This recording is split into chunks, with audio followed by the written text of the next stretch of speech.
My influences as a short story writer probably start with Laurie Moore, I think, and Amy Hempel, that very, very sort of, not quite microfiction, I guess, but short and funny, and something that leaves you with, sort of has life after you finish it and has a real atmosphere. And also the short stories of Tim Winton really are special to me. They're kind of, again, funny and dark and very, very Australian.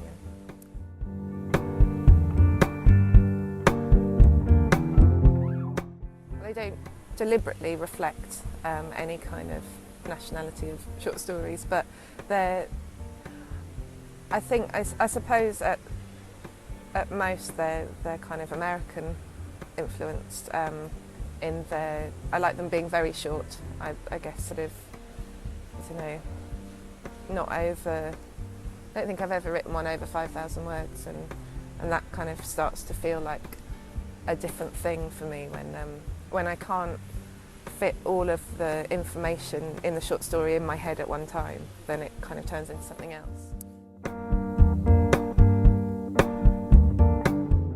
Well, I started, before I wrote novels, I was writing short stories, sort of from 16 to right the way through university.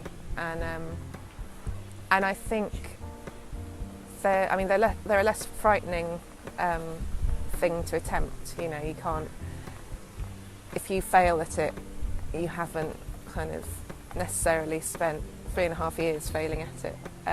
Maybe spent 1 year working slowly on it.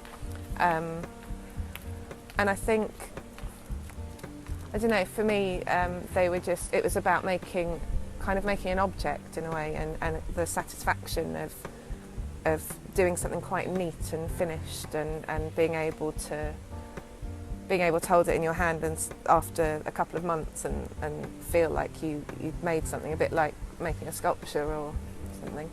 What I get from short stories as opposed to novels is it's almost like a sharper emotion in a way, if that makes sense. It's condensed, and you can kind of go with it after you finish the short story. You can go with it in any direction, and it lingers more than a novel, perhaps, because a novel lays everything out, and you feel very, very much at home in that in the confines of a novel. You know where you are and where the characters have gone and their arc.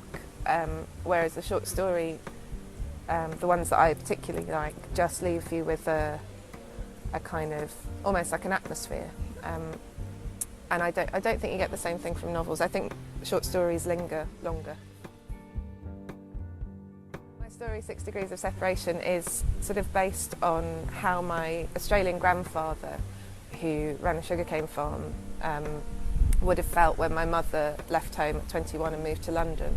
And it really was sparked off by finding my parents' wedding photographs, which are just a bit silly and funny, and there's my Australian grandparents and my English grandparents, and my parents all sat on a sofa with the dog, and it's a very low-key event, and it just made me, like, watching my mother go through her parents' deaths on the phone, it made me really kind of consider what a huge step that was for her to, I mean, especially, you know, in the 1960s, to leave a small farm in Australia and come to London and become part of the sort of art scene. It's something so alien to my family out there.